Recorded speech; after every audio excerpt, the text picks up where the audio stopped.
السلام عليكم ورحمة الله وبركاته الحمد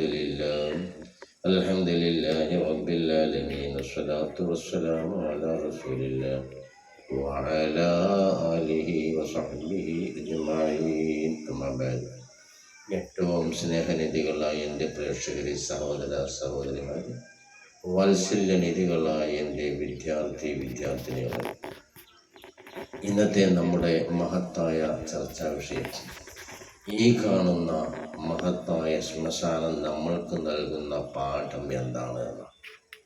ഇത് നമ്മൾക്ക് വലിയ ഒരു പാഠമുണ്ട്. അതുകൊണ്ടാണ് ഓരോ കല്ലുകൾ ഇങ്ങനെ മിസാൻ കല്ലിങ്ങനെ കുത്തിക്കൊണ്ട് അത് നമ്മൾക്ക് അറിയാനും നമ്മൾ മനസ്സിലാക്കാനും നാളെ പരലോകത്തെ ഓർത്തുകൊണ്ട് റബ്ബുൽ ഇസ്സത്തിൻ്റെ തൗഹീദിനെയും അതുപോലെ തന്നെ അവൻ്റെ വഹദാനിയത്തിനെ നമ്മളുടെ മനസ്സിൻ്റെ ആഴത്തിൽ ഇറങ്ങിച്ചെന്നുകൊണ്ട് സ്വാധീനം ചെലുത്താനുള്ള ഒരു പ്രകൃതിയുടെ പ്രതിഭാസമായിട്ടാണ് നമ്മൾക്ക് ഇത് കാണാൻ കഴിയുന്നത്. പക്ഷേ ഇത് നമ്മൾക്ക് നൽകുന്ന പാഠം എന്താണെന്ന് ചോദിച്ചാൽ എത്ര വലിയ ആളായാലും, എത്ര വലിയ ധനാഢ്യനാണെങ്കിലും, എത്ര വലിയ സമ്പന്നനാണെങ്കിലും, എത്ര വിവരമുള്ളവനാണെങ്കിലും, അറിവുള്ള പണ്ഡിതനാണെങ്കിലും ശരി, അവൻ്റെയും അവസ്ഥ ഇത് തന്നെയാണ് എന്നാണ് നമ്മൾക്ക് ഇതിൽ നൽകുന്ന പാഠം. മഹാനായ അഷ്റഫുൽ സ്വല്ലല്ലാഹു അലൈഹി വസല്ലമ തങ്ങൾ പറഞ്ഞു, ഈ ദുനിയാവിനെ സംബന്ധിച്ച് ഇതെല്ലാം നമ്മളിങ്ങനെ നടന്നു പോകുമ്പോൾ അതെല്ലാം ഇങ്ങനെ കാണുന്നു, നമ്മൾ അവഗണിക്കുന്നു. അത് സാധാരണ നമ്മുടെ മനസ്സിലേക്ക് ഒരു സ്വാധീനം അതുകൊണ്ടുണ്ടാകുന്നില്ല. നാളെയും എൻ്റെ അവസ്ഥ ഇതാണ് എന്ന് ഓർക്കുന്നവർ വളരെ വിരളമായിരിക്കും. ഹബീബായ മുഹമ്മദ് റസൂലുള്ളാഹി സ്വല്ലല്ലാഹു അലൈഹി വസല്ലമ തങ്ങൾ പറഞ്ഞില്ലേ, കുൻ ഫിദ്ദുനിയാ കഅന്നക ഗരീബ വഅബിറു സബീൽ വഅദ്ദ നഫ്സക മിൻ അസ്ഹാബിൽ ഖുബൂർ. ഹബീബായ മുഹമ്മദ് റസൂലുള്ളാഹി പറയുന്നു, കുൻ ഫിദ്ദുനിയാ കഅന്നക ഗരീബ്, ദുനിയാവിൽ നീ ഒരു വിദേശിയെ പോലെയാകണം. വിദേശി എന്ന് പറഞ്ഞാൽ നമ്മൾ ഇവിടുന്ന് സമ്പാദിക്കാൻ വേണ്ടി മറ്റൊരു രാജ്യത്ത് പോയും അവിടെ പോയി നമ്മളവിടെ നിൽക്കുന്നില്ല. ഉടനെ അവിടെ നിന്ന് സമ്പാദിച്ചുകൊണ്ട് തൻ്റെ നാട്ടിലേക്ക്, വീട്ടിലേക്ക്, കൂട്ടുകുടുംബത്തിലേക്ക് തിരിച്ചു വരണമെന്ന തീവ്രമായ മാനസിക അവസ്ഥയിലാണ് അവിടെ കഴിയുന്നത്. ഏതെല്ലാം കിട്ടുന്നു, എന്തെല്ലാം കിട്ടുന്നു അതെല്ലാം ശേഖരിച്ചുകൊണ്ട് തൻ്റെ നാട്ടിലേക്ക് അയച്ചു കൊടുക്കുകയോ താൻ പോരുമ്പോൾ കൊണ്ടുപോരുകയോ ചെയ്യണമെന്നുള്ള ആ ഒരു പരിസ്ഥിതിയിലാണ് അവിടെ ജീവിക്കുന്നത്. ഇതേ രീതിയിൽ ഇവിടുന്ന് അങ്ങോട്ട് പോകുമ്പോൾ എന്തെല്ലാം നമ്മൾ സമ്പാദിച്ചു കൊണ്ടുപോകണം എന്നുള്ള സമ്പാദിക്കാനുള്ള ഒരു വിദേശിയുടെ പരിഗണന നീ നൽകണമെന്ന് ഹബീബായ മുഹമ്മദ് റസൂലുള്ളാഹി ഫിദ്ദുനിയാ കഅന്നക ഗരീബ് വഅബിറു സബീൽ, അല്ലെങ്കിൽ നീ ഒരു വഴിയാത്രക്കാരനെ പോലെ ആയിരിക്കും. നമ്മൾ നടന്ന് ക്ഷീണിച്ച് ഒരു മരത്തണലിൽ ഇരുന്ന് ആസ്വാദനം കൊള്ളുന്നത് പോലെ നീ ഒരു മരത്തണലിൽ ഇരുന്നു കൊണ്ട് ആസ്വാദനം കിട്ടുന്നത് അവനെ പോലെ നീ ഒരു വഴിയാത്രക്കാരനെ പോലെ ആയിരിക്കും.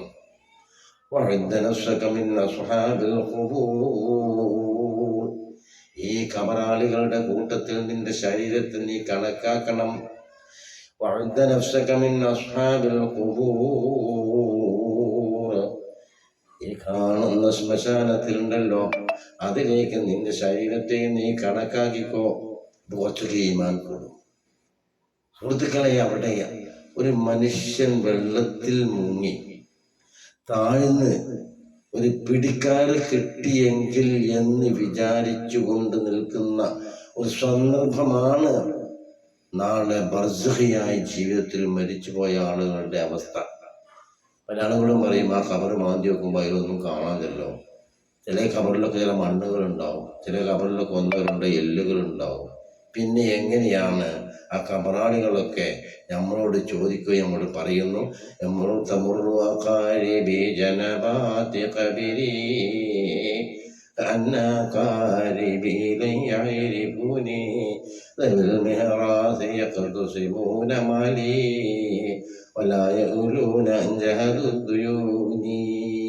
ഇങ്ങനെയൊക്കെ ചില കവികൾ പറയുന്നുണ്ടല്ലോ. എൻ്റെ ഖബറിൻ്റെ അടുക്കൽ എൻ്റെ ഖബറിൻ്റെ അടുക്കലൂടെ എൻ്റെ ഉറ്റവരും ഉടയവരും നടന്നു പോകുന്നു. എൻ്റെ ഉറ്റവരും ഉടയവരും എൻ്റെ കബറിൻ്റെ അരികിലൂടെ നടന്നു പോകുന്നു.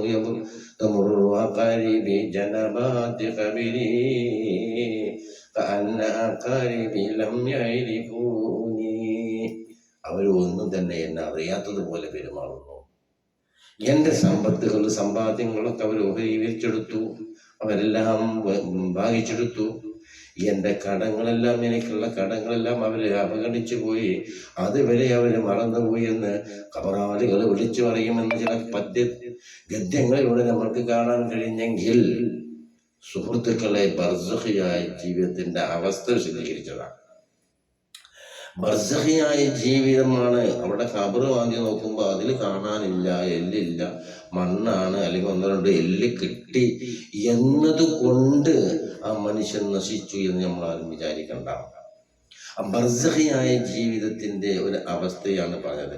അവിടേക്ക് എനിക്ക് എന്തെങ്കിലും എൻ്റെ സന്താനങ്ങൾ, എൻ്റെ കൂട്ടുകുടുംബങ്ങൾ എനിക്ക് വേണ്ടി ഒന്ന് പ്രാർത്ഥിച്ചെങ്കിൽ, എൻ്റെ സന്താനം എനിക്ക് വേണ്ടി ഒരു പ്രാർത്ഥന, ഒരു സദഖ കൊടുത്തുകൊണ്ട് പ്രാർത്ഥിച്ചെങ്കിൽ, ഒരു അസലാത്തുകൾ എൻ്റെ എൻ്റെ ഈ ബർസഖിയായ ജീവിതത്തിലേക്ക് വന്നെങ്കിൽ എന്നൊക്കെ ആഗ്രഹിച്ചുകൊണ്ട് ഒരു പിടികിട്ട വള്ളിക്ക് ദാഹിക്കുന്നത് പോലെ ആ അവസ്ഥയായിരിക്കും ആ മനുഷ്യന്റെ ബർസഖിയായ ജീവിതം എന്ന് പറഞ്ഞത്. അപ്പൊ നമ്മൾ ആലോചിച്ച് നോക്കണം, നമ്മൾ എന്താണ് നമ്മളുടെ അവസ്ഥ. ഇവിടെ ഈ ലോകത്തേക്ക് നമ്മൾ വന്നത് ഒറ്റക്കാണ്. ഒരാളുടെ ഇടപെടലുകളില്ലാതെ, ഒരാളുടെ സഹായമില്ലാതെ നാം ഇവിടെ വന്നു, ഒറ്റക്ക് ഇവിടെ വന്നു. പക്ഷെ എല്ലാം കണ്ടു, അറിഞ്ഞു, മനസ്സിലാക്കി, കേട്ടു. ഹക്കും ബാത്തിലും വേർതിരിച്ച് മനസ്സിലാക്കാനുള്ള എല്ലാ അവസ്ഥകളും അല്ലാഹു സുബ്ഹാനഹു വ തആല അവന്റെ അമ്പിയാ മുർസലുകളിലൂടെ നമ്മൾക്ക് മനസ്സിലാക്കി തന്നു. പക്ഷെ അതെല്ലാം അവഗണിച്ചു പോവുകയാണെങ്കിൽ ആ മനുഷ്യൻ പരാജയത്തിന്റെ പടുകയിലായിരിക്കും. അൽഹാക്കുമുത് തകാസുർ ഹത്താ സുർതുമുൽ മഖാബിർ കല്ലാ സൗഫ തഅലമൂൻ സുമ്മ കല്ലാ സൗഫ തഅലമൂൻ. അൽഹാക്കുമുത് തകാസുർ, പരസ്പരം മത്സര ബുദ്ധിയോടുകൂടെ മത്സരിച്ച് മുന്നേറലിനെ നിങ്ങളെ അശ്രദ്ധയിലാക്കിയിരിക്കുന്നു. അല്ലാഹു സുബ്ഹാനഹു വ തആലയെ അനുസരിക്കലിനെ തൊട്ട് നിങ്ങളെ ജോലിയാക്കിയിരിക്കുന്നു. ഇതെല്ലാം നിങ്ങൾ അവഗണിച്ച് കളയുന്നു. ഓരോ ദലീലുകളും അല്ലാഹു സുബ്ഹാനഹു വ തആല അയക്കുന്നത് അവനെ മനസ്സിലാക്കാൻ വേണ്ടിയിട്ടാണ്. നിങ്ങൾ പരസ്പരം ഫഖ്ർ നടക്ക, സമ്പത്ത് കൊണ്ടും സന്താനങ്ങളെ കൊണ്ടും പരസ്പരം മത്സരിക്കുകയാണ്. എനിക്ക് അവനിലേറെ സമ്പത്ത് വേണം, അവനിലേറെ എനിക്ക് പെരുമ വേണം, അവനിലേറെ എനിക്ക് പ്രസിദ്ധി വേണം, അതുപോലെ തന്നെ സ്ഥാനമാനങ്ങൾ വേണം. ഇങ്ങനെ നിങ്ങൾ ജോലിയാക്കും. ഹത്താ സുർതുമുൽ മഖാബിർ, ഖബർ നിങ്ങൾ സന്ദർശിക്കുന്നത് വരെ എന്ന് പറഞ്ഞാൽ ഖബറിലേക്ക് നിങ്ങളെ മറമാടപ്പെടുന്നത് പോലെ നിങ്ങൾ മരിക്കുകയും അതിൽ മറമാടപ്പെടുകയും ചെയ്യുന്നത് വരെ നിങ്ങളുടെ അവസ്ഥ ഇതായിരിക്കും. ഒരാളും നിങ്ങൾ നോക്ക്, എന്തെങ്കിലും ഒരു ഉപകാരമില്ലാത്ത ഒരു പണിയാണെങ്കിൽ അവിടെ ഇഷ്ടംപോലെ ആളുകൾ കൂടും, നന്നായി ആളുകൾ കൂടും. പരസ്യം വേണ്ട, അതുപോലെ തന്നെ നോട്ടീസ് വേണ്ട, ഒന്നും വേണ്ട, ഇഷ്ടം പോലെ ആളുകൾ കൂടും. നേരെ മറിച്ച് ഒരു നല്ല കാര്യത്തിന്റെ മേൽ ഒരുമിച്ച് കൂടാൻ പറഞ്ഞാൽ വളരെ വിരളമായിരിക്കും ആളുകൾ. അല്ലാഹു പറയുന്നു, കല്ലാ സൗഫ തഅലമൂൻ, അത്തരം അശ്രദ്ധകൾ നീ ഉപേക്ഷിച്ച് വിട്ടേക്ക്. സൗഫ തഅലമൂന, പിന്നീട് നിങ്ങൾ അറിയും. നിങ്ങൾ മരിക്കുന്ന സന്ദർഭത്തിൽ നിങ്ങളുടെ മത്സരാധിഷ്ഠിത ബുദ്ധി ഉപയോഗിച്ചുകൊണ്ട് നിങ്ങൾ പരസ്പരം മത്സരത്തെ സംബന്ധിച്ച് നിങ്ങൾ അറിയും. ആ കാര്യത്തെ നീ വിട്ട ആ സൗഫ തഅലമൂന, നിങ്ങൾ അറിയും. മരിക്കുന്ന സന്ദർഭത്തില് ഒരു മനുഷ്യന്റെ ഈമാൻ നിർണായകമാകുന്നത് എപ്പോഴാണ് നിങ്ങള്? അത് ആ മനുഷ്യൻ മരിക്കുന്ന സമയത്താണ്. ഇവിടെ എത്ര അവന്റെ ശ്വാസം അല്ലാഹുവിന്റെ ദിക്ർ ചൊല്ലിയാലും ശരി, എല്ലാ സമയവും ഇബാദത്തിന് വേണ്ടി ഉപയോഗപ്പെടുത്തിയാലും ശരി, ഒരു മനുഷ്യൻ മരിക്കുന്ന സന്ദർഭത്തിലാണ് അവൻ മുഅ്മിനാണോ അത് മുഅ്മിനല്ലാതെയാണോ ഇവിടുന്ന് വിട്ടുപിരിഞ്ഞു പോയത്. മുസ്ലിമിന്റെ കുടുംബത്തിൽ പിറന്നത് കൊണ്ടോ അല്ലെങ്കിൽ ഒരു മുസ്ലിമായി ജനിച്ച് ജീവിച്ചത് കൊണ്ടോ അവൻ മുഅ്മിനാകണമെന്ന് പ്രവാചകന്മാർ വരെ തവഫന മുസ്ലിമൻ വഅൽഹഖ്നാ ബിസ്സാലിഹീൻ, തവഫനി മുസ്ലിമൻ വഅൽഹഖ്നി ബിസ്സാലിഹീൻ എന്നിങ്ങനെ പ്രാർത്ഥിക്കുന്നവരായിരുന്നു എന്ന് കാണാൻ നമുക്ക്. അപ്പോൾ മരിക്കുന്ന സമയത്താണ് ഒരു മനുഷ്യൻ അവൻ മുഅ്മിനാണോ അതല്ല മുഅ്മിനല്ലാതെയാണോ ഇവിടുന്ന് പോയത്. ഖബറിൽ മരിക്കുന്ന സന്ദർഭത്തിൽ ആ മനുഷ്യൻ്റെ എല്ലാം അറിയും എന്നുള്ളതാണ്. ശാസ്ത്രം പറയുന്നതും അത് തന്നെ. ഒരു മനുഷ്യൻ മരിക്കുന്ന അവസരത്തിൽ അവൻ്റെ മാനസിക തലം എന്ത് എന്ന് ശാസ്ത്രജ്ഞന്മാര് പല ഉപകരണങ്ങൾ ഉപയോഗപ്പെടുത്തിക്കൊണ്ട് കണ്ടെത്തിയ ഒരു കാര്യം ഞാൻ വായിക്കാനിടയായി. കാരണം ആ ഒരു മനുഷ്യൻ മരിക്കുന്ന സന്ദർഭത്തിൽ അവൻ എന്തോ ഒരു വലിയ ഗുഹയിലൂടെ സഞ്ചരിക്കുന്നത് പോലെ അവന് തോന്നുകയാണ്. അങ്ങനെ സഞ്ചരിച്ച് അതുകൊണ്ട് കണ്ണിൻ്റെ കാഴ്ചയൊക്കെ വേറെ നിലക്ക് പോകുന്നത് അതുകൊണ്ടാണ്. അങ്ങനെ ചെല്ലുന്ന സന്ദർഭത്തിൽ ഈ മനുഷ്യൻ്റെ ജീവിതത്തിലുണ്ടായ എല്ലാ കാര്യങ്ങളും ആ സമയത്തിൽ ആ മനുഷ്യൻ്റെ മനസ്സിൽ ഇങ്ങനെ വന്നു പോകുന്നു. അതുകൊണ്ട് തന്നെ അത് നമ്മൾ ശാസ്ത്രജ്ഞന്മാർ കണ്ടെത്തിയ വിഷയമാണ് ഞാൻ പറഞ്ഞത് കേട്ടോ. എന്നാൽ പരിശുദ്ധ ഖുർആനിലും അങ്ങനെ തന്നെയാണ് പറയുന്നത്. എന്ത് പറഞ്ഞു? മരിക്കുന്ന സമയത്ത് നിങ്ങൾ ഇതൊക്കെ അറിയുന്നു. കണ്ട, കല്ലാ സൗഫ തഅലമൂൻ സുമ്മ കല്ലാ സൗഫ തഅലമൂൻ. മരിക്കുന്ന സമയത്ത് ഇതാണ്. അപ്പൊ മരിക്കുന്ന സമയത്ത് ഇതൊക്കെ വന്നു പോകും. ആ സന്ദർഭത്തിലാണ് സ്വർഗം കാണുന്നതും നരകം കാണുന്നതും. നല്ല മനുഷ്യനാണെങ്കിൽ സ്വർഗം കണ്ട് ആസ്വദിച്ചുകൊണ്ട് മരിക്കുന്നു. ചീത്ത മനുഷ്യനാണെങ്കിലോ നരകം കണ്ട് അന്താളിച്ച് പരിഭ്രമിച്ചു കൊണ്ട് മരിക്കുന്നു.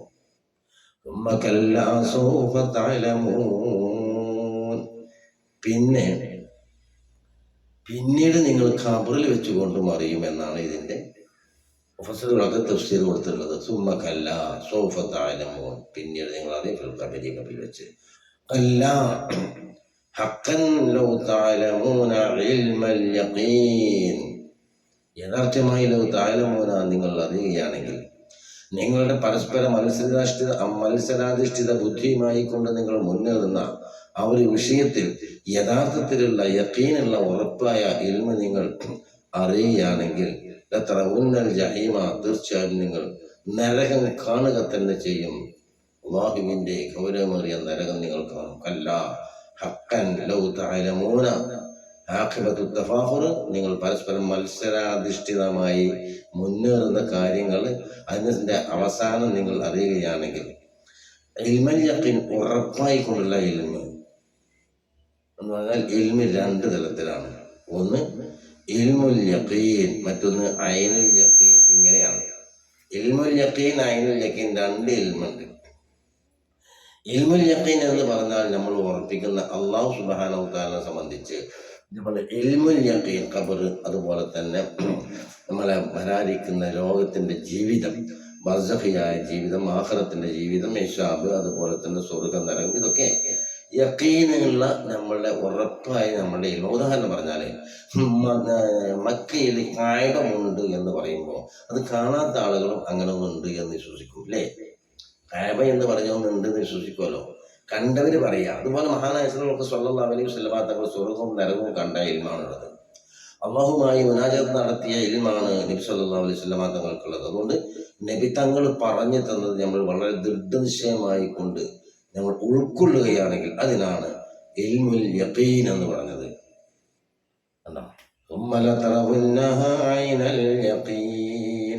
ഐനുൽ യഖീൻ എന്ന് പറഞ്ഞാൽ കണ്ണുകൊണ്ട് കാണുന്ന ഇൽമ. ഇത് തമ്മിലുള്ള വ്യത്യാസം എന്താണ്?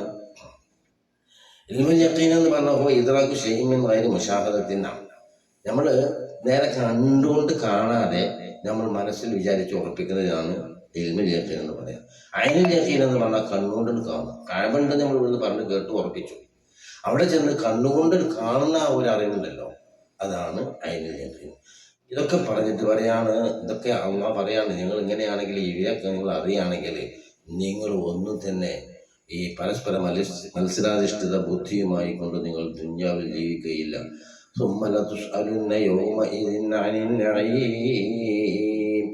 എല്ലാ അനുഗ്രഹങ്ങളെ തൊട്ടും നാളെ ചോദ്യം ചെയ്യപ്പെടുക തന്നെ ചെയ്യും.